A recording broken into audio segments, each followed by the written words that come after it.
Welcome back, your cigars. There are always people that are going to say that something can't be done and that something is over.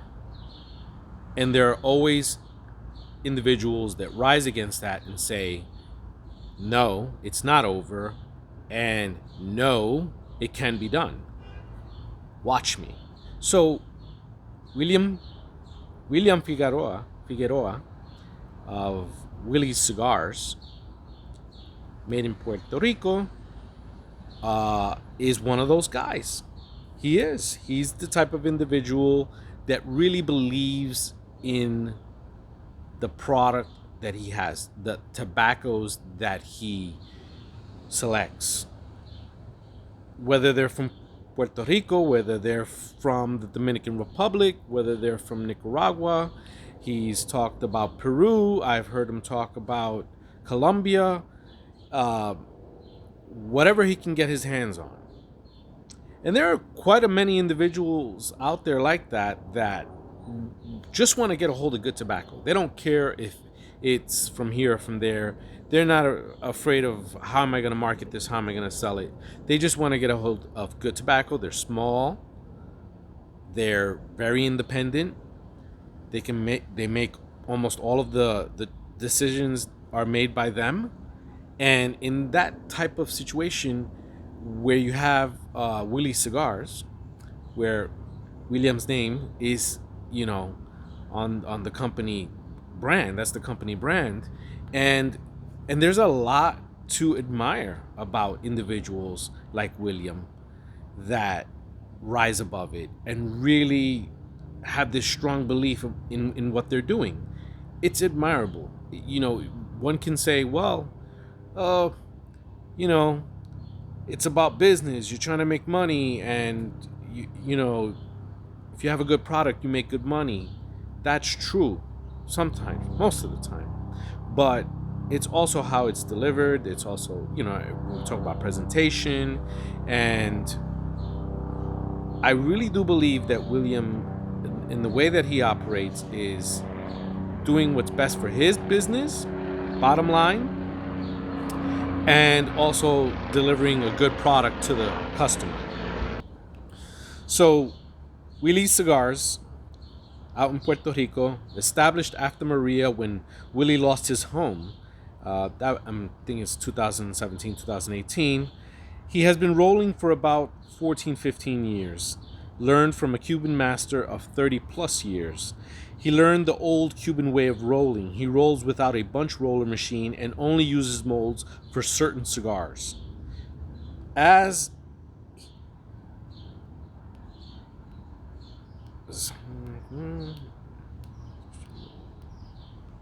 he has some of his cigar lines, Leyenda and Magnum, distributed over several states, especially southern and some Midwest states. He is better known in the U.S. as opposed to Puerto Rico. He is better known in the U.S. as opposed to being known in Puerto Rico, which is strange because it's a small community in Puerto Rico that is growing tobacco. I do think that they know who he is and what he's doing, but he believes that he's given more attention out here in the United States, and it could just be the way the cigars are distributed and so forth, and the competitive nature of this.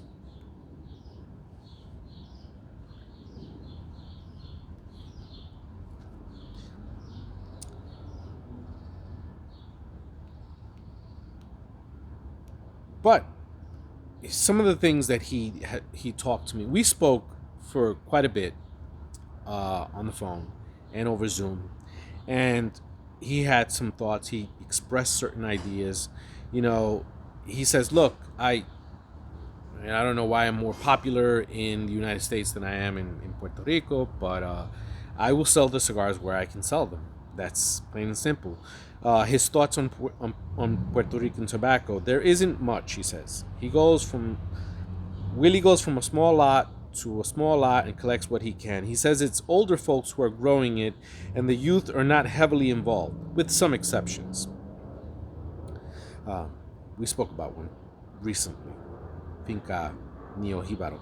He wants to be clear that Puerto Rico is many years away from being taken seriously. He states his belief of Cuba taking the Puerto Rican seed and growing it in Cuba. He says famous Puerto Rican varieties are hoja prieta and others. He says pure tobacco is best only as filler, binder, and wrapper is not realistic at the moment. Okay. He says that the amount of tobacco grown cannot sustain lines year-round, which is something that has been said. It's just not enough of the good stuff to sustain all of these lines. There are exceptions, of course, but overall. Okay, so he says, right now, he says, Puerto Rico is focusing on rolling and blending. That's what it's focused on. Now, Willy's thoughts on the Cuban sandwich. Old style rolling using short filler, which is how he learned originally. His belief in the use of short filler is, well, let me tell you. He advocates the use of short filler because it's cost effective and it allows him to create a cigar for the people, the working class. He says it can taste just as good as long filler. He takes pride in his use of short filler. He says he uses what he has. What he can use, he uses. Mostly he acquires Dominican Republic and Sumatra, but he uses others. On his blends, he says that he releases small batches and considers himself a boutique cigar. He can acquire all types of tobacco, Dominican Republic, Nicaragua, Peru, sometimes, but not lately, Colombia, Puerto Rico, Sumatra, Candela, Ecuadorian, and Mexican. He focuses on improving blends but loves to roll mystery cigars. On Sumatran wrappers, he says he loves them for all blends, where he wants the filler to shine. On Puerto Rican tobacco flavor, he says it's distinct. The aroma, the bouquet, the flavor are so Puerto Rico. There are all of these things. You can't miss it when you taste it, is what he also says. And when I asked him about the future of the tobacco industry in Puerto Rico, he says to me,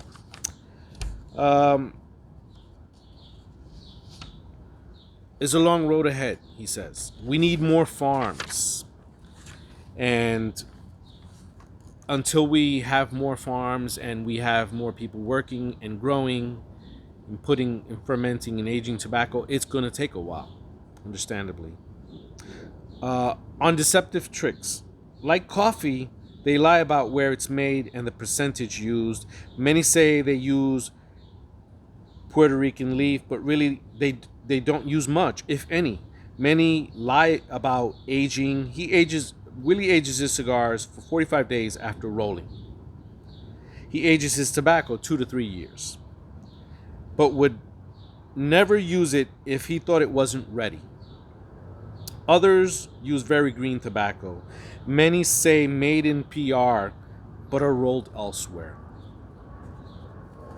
On what drives him to make the best he can make with what he has. The passion for cigars, number one. And those are his words.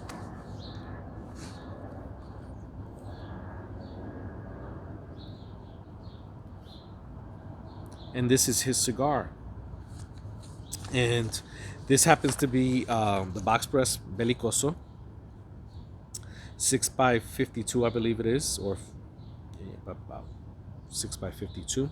And this Belicoso is an Ecuadorian wrapper.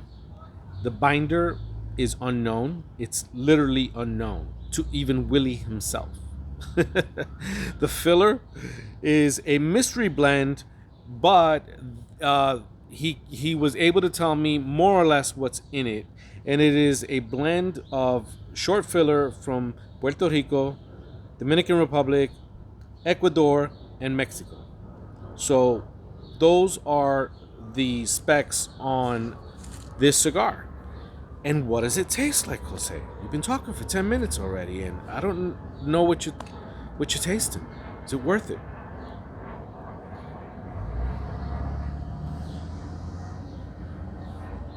It's very mellow. It's very mild. It's flavorful, but it's mild.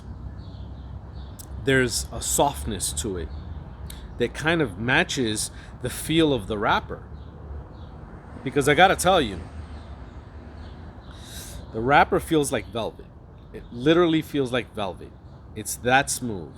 It's an impressive. I think that speaks to the rolling abilities of this young man. I really do believe that because this is it is nearly flawless. There's just no other way to put it. I like the band that has the Puerto Rican flag on the side, and while that does appeal to me, maybe in the future you get a little flashier with this. Some good stuff, but you're cost effective. This is good. This is nice. It works. It the color of the blue against the color of the wrapper work very well. It's held its ash very well so far. It's got a decent aroma, but not a very overpowering aroma.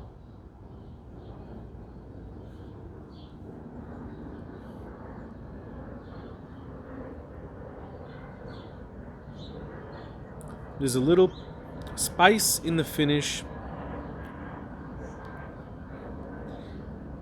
and you get a little sweetness up front.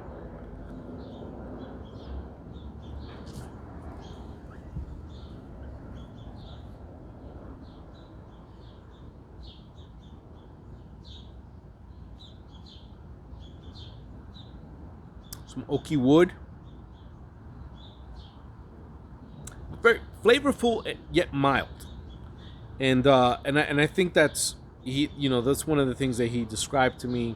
He said, "Look, people say, well, all there is to short filler is just the fact that it's burns quicker and it's uh, cheaper than ligero. That's the only thing special about short filler, and I wouldn't blame you if you thought that." But there's a little bit more to that. I've had this cigar for a few months at about, I believe, 67 RH, 67, 68 RH. And being short filler, it's going to get a little spongy, it's going to get a little soft. It obviously burns faster, and you can't smoke it and, puff on it as deep and as often as you might like because it will overheat. And flavors aside, it's just not a good thing for the cigar to burn even faster than what it burns. But there is a lot to be said here. So let's go back in time a little bit. So the cigar has transitioned just a little bit. I still get some sweetness, and I still get that pepper and that spice in the finish.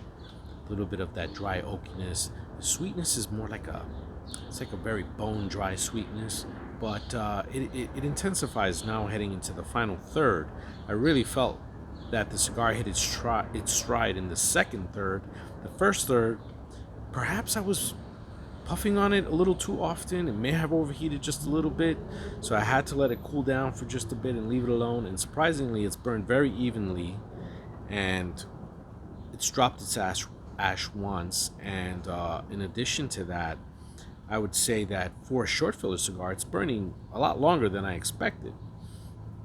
And so that's a good thing about it. I am taking precautions to not over puff on it because once you got to the second, third, and you started to get some of that sweetness, and then it picked up to from a milder to just slightly more medium, just hitting almost that medium stride, and in flavor it really intensified quite a bit. And I think that, look, this cigar I think is about maybe $5, $5.50, something like that. It's a good deal for that price. And it sort of reminds me that we have to look back into time, right? I said let's go back in time. Let's go back in time and remember what things were like, right? So it's past 1948, it's past the war, it's past 1950, and it's heading into the mid 50s to late 50s.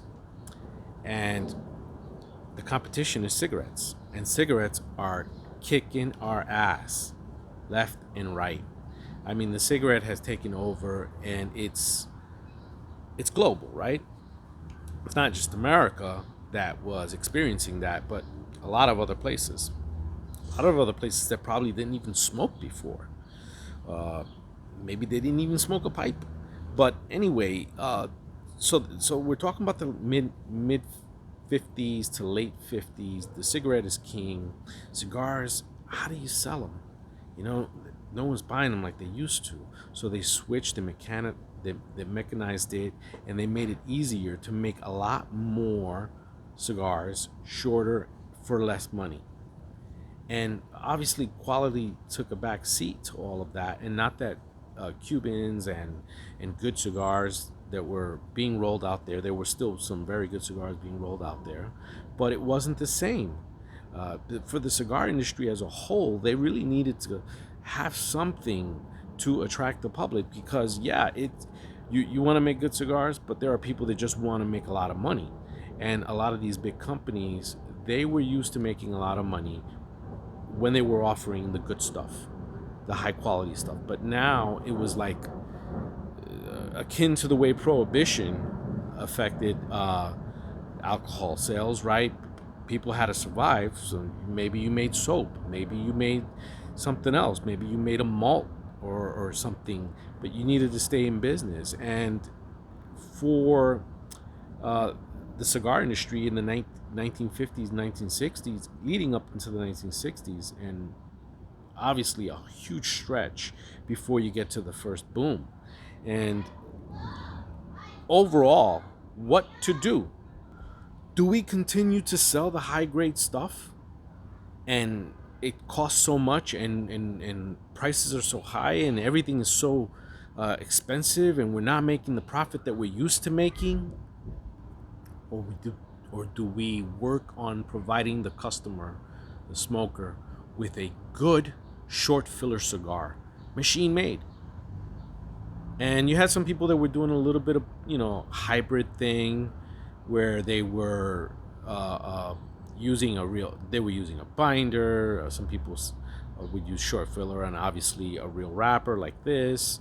But the majority of people were putting, like the cigar video I did on the Philly, history of the Philly cigar, and how they were able to maximize, and they took America by storm with their promotional ads and the way that they presented their cigars. Cigar is good, it's mellow, it's cheap, and it burns quick. So if you're short on time and you've gotta get back somewhere, you can feel good that cigar will burn in 20 to 30 minutes tops. You'll still get some enjoyment out of it. And remember, if you have to put it down, you won't cry as much because it didn't cost you that much. You're competing with the cigarette, remember? The cigarette is 2 minutes? Depending on how you puff. And you also, as a company, want to make the profit.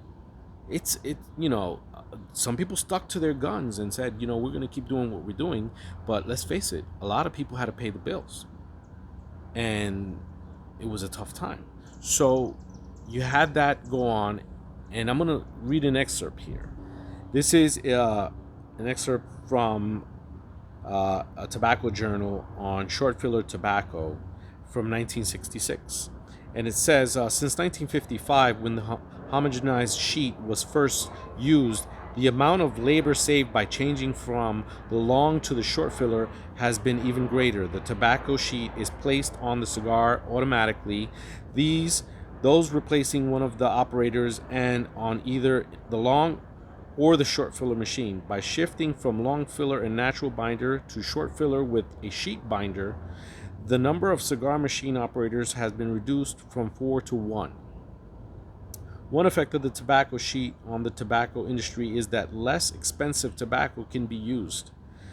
Tobacco used for natural binders is usually high priced because leaves for natural binders must be free of holes or serious defects and relatively thin and elastic. These characteristics are not necessarily for production of the sheet. Another effect of the tobacco sheet is that the less tobacco can be grown to provide the binder for any given number of cigars. This saving results in a small part from the material added for adhesives. Primarily, the savings in tobacco come from use of all of the leaf, including stems, small particles, and other scrap recovered in handling tobacco and manufacturing cigars, and scrap chewing. Whereas the grower sold 5.5 pounds of binders for 1,000 cigars, only 2 pounds of tobacco at farm sales weight are required for the sheet. To the extent that the waste tobacco, not usable as filler or scrap chewing, goes into the sheet, the quantity of tobacco in terms of farm sales weight for cigars and scrap chewing is even less. So he goes on to say, the uses of the short filler machine and the tobacco sheet provide greater flexibility in blending tobacco. The smaller tobacco particles in the short filler make it possible to be wary of the proportion of different tobaccos to more exact specifications and to blend them more uniformly than when the long filler is used. These developments and have made it easier for the cigar manufacturer to replace the Cuban tobacco embargo in February of 1962. Moreover, they have featured a number of modifications of blends in brands to attract different groups of consumers. Now, another section says, it describes all of the tobacco in a period of 2 months is fermented evenly and develops into the kind of tobacco that can be used in cigars. All of this work is manual work. There is no way of mechanizing it. It is unskilled work. It is traditional work. It has been done this way on the island of Puerto Rico for perhaps 100 years or more, ever since tobacco has been grown. There is no possibility of mechanizing it. It is tedious business using unskilled workers if this tobacco is to be prepared and processed for use in cigars. That work is called filler tobacco processing. After that fermentation is completed, that tobacco can then be used in one of two forms. It can either be used as long filler tobacco in the manufacturers of a relatively high-priced cigar, or it can be threshed, chopped up into fine particles, and used as sheet filler tobacco. If it is to go into a long filler cigar, the mid-rib of the stem of that tobacco leaf has to be removed. In fact, the mid-rib has to be removed in any event before it goes into a cigar. But if it is to be removed for a long filler cigar, that stem has to be removed by hand. Unless you get a robot. Like a real robot. Okay. You then have a process known as the hand stemming of tobacco. It is performed primarily by women working in tobacco sheds. So it continues with him talking about the wrapper leaf. There is another part of the tobacco stemming and redrying industry that also deals with tobacco, but this time it is dealing with tobacco that is not grown in Puerto Rico, and I'm referring now to the wrapper tobacco processing part of this industry. Wrapper tobacco is tobacco which appears on the outside of the finished cigar. It has certain qualities. It is grown only in certain parts of the United States. It is grown in the Connecticut River Valley, and some of it is grown in Florida and Georgia.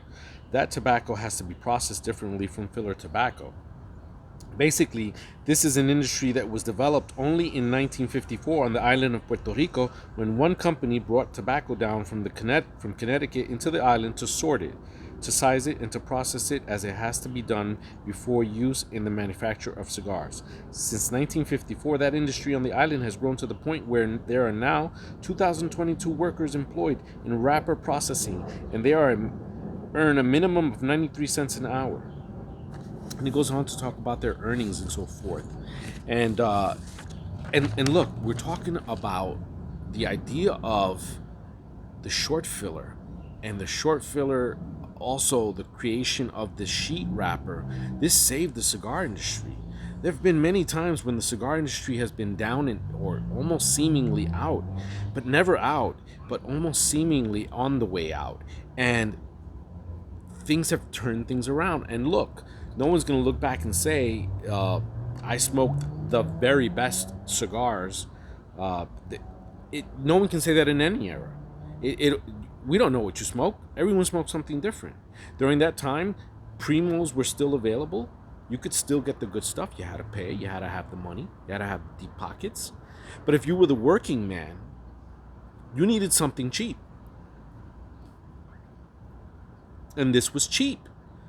And it offered good quality. If you look at my video where I go to Philly and I smoke a Philly, I enjoyed the cigar. No, I talk about the things about it. This is much better than a Philly. Don't let me fool you. This actually reminds me more of when I was smoking the vintage White Owl cigar from the 1930s, I believe. And it was a vintage cigar, and it was using Cuban tobacco, obviously, and it had this very smooth, mellow flavor. And obviously, after so many years, it had lost a lot of the gusto, but there was just this nice mellow smoothness to it that remained. And this has that quality, was like that mellow smoothness with just enough flavor, and it really gets much better than the second and the third, final third. Right now, it is smoking beautifully, even in this almost nub state. No bitterness. It's still very soft. Some floral notes. So even today, you have cigar makers that are known like Ilusione, that are making short filler cigars and are touting them as just as good as the Ligero. And there are other people as well that are making some short filler cigars that are very good. It's off the top of my head, I can't remember, but I had a list somewhere. They do make good short filler cigars. Satisfying, cheap. They're keeping that dream alive for the working man that's going to buy a bundle or a large pack of them for a party or something. This is from Cigar for Dummies 1997, and it's they talk about short filler in this little section here, and one of the is a hot tip. Many short filler cigars are flavored with cherry, anise, rum, and other glycerin-based agents. This might sound like an interesting change of pace, but the flavoring usually exists to cover up really bad tobacco. If you don't want to take my word for it, try a few. Now, this is still true till today. In certain little, gas station cigars that are flavored. But these are one of the deceptive tricks, and a good short filler cigar doesn't need to be flavored, and unless it's being advertised as such, and it can still be good, but you should know what you're getting, in whether it's a natural or what they're using to give you that flavor. Let's say that. Blowing smoke. Short filler cigars allow manufacturers to use up and sell scraps and inferior tobacco, which can help bring down the price of the premium product. You're not, however, obligated to solve the problems of tobacco waste by smoking cheap machine-made short filler cigars. No, you're not. You don't have to. That's up to you.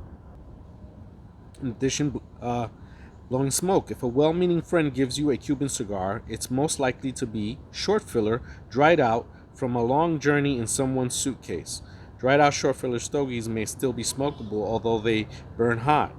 Dried out long filler cigars are a different story. At best, they have to be carefully rehumidified. At worst, they're total loss. With the growing appreciation of quality in everything from single malt scotch to cigars, the short filler cigar assembled by machine would seem to be a dying breed. Most new and younger smokers would rather spend $12 and have a great cigar than use the same $12 for 25 crummy cigars. The times call for moderation and appreciation of the finer things. Never choose quantity over machine-made cigars over a few excellent handmade cigars. While short filler cigars are in a different league than premium handmade stogies, In a few rare instances, a major manufacturer will offer a machine-made short filler cigar using such exceptional tobacco scraps that you end up with a great everyday cigar at a super cheap price.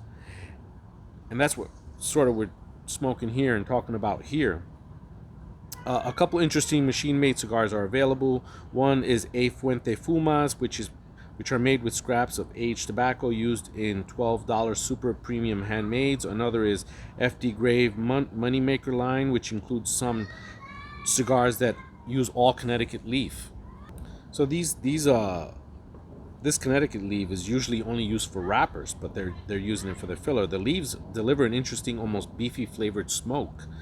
Finally, many of the smaller sizes of the Cuban cigars are machine-made with short filler, whereas a Romeo y Julieta Churchill will be handmade. The Petit Coronas are made by machine. Many of the smaller tube Cuban products are machine-made and are quite a bit cheaper than handmade Cubans. These cigars are one way to enjoy Cuban tobacco on a budget.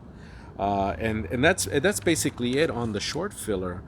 But that, I look at little things like that, literally little things, because short filler doesn't always have to be the finely freshly cut short filler. You have a medium cut short filler that is used as well, and Willy uses everything. Basically, it could be a little bit of a short filler in there, a little bit of a medium filler in there, but it'll all go in there and he'll make the best of it. Now, this did arrive in a cellophane, well protected.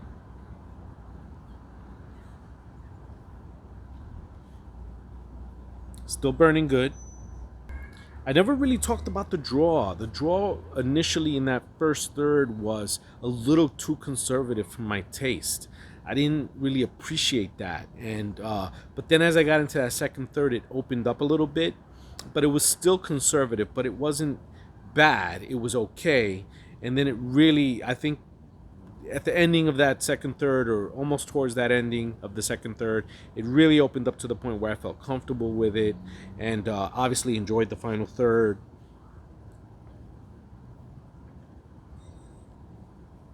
Willy, buen hecho. Well done. Eh,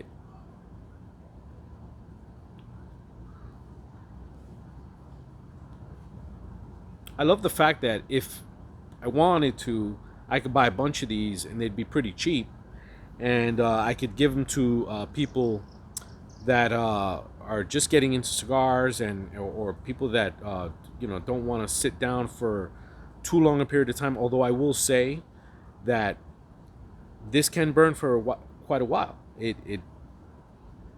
going to say that I've been here close to an hour. I have. And obviously I held back on it a little bit for flavor's sake. Other people might puff on it a little bit more. They might get a little bit more of those dark espresso notes from a little bit of the heat hitting the tobacco. They're still going to get sweetness. They're still going to get oak and spice. But obviously they'll just run through the cigar a lot quicker, and they'll sacrifice some of the flavor for it.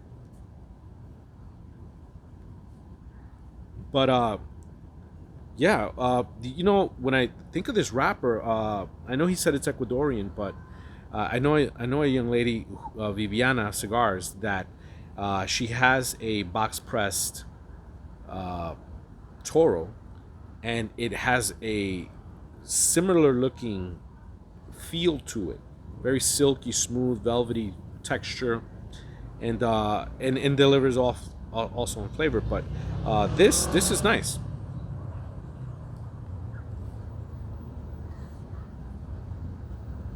The fact that there are so many tobaccos in here, and it's a bit of a mystery cigar because he can't tell you how much of what he used. He just kind of just grabbed from where he could, and he did the best he could with it. And they will vary sometimes in the sense the way that single barrel whiskeys will vary because of the way that he makes them. Maybe a small batch will be similar in nature if he's using all the same tobaccos, but if he's using different tobaccos on different days, then they'll vary. Ladies and gentlemen, thank you for watching this video, and thanks for appreciating short filler cigars, and appreciating the history behind it, because if you're still here, it meant that you were interested in hearing about how this saved the cigar industry. It really did. And so many things could have gone wrong. And Short Filler came to the rescue and really, it did what the fast smoker did. It sacrificed some of the flavor for the profit, but it saved the industry nonetheless.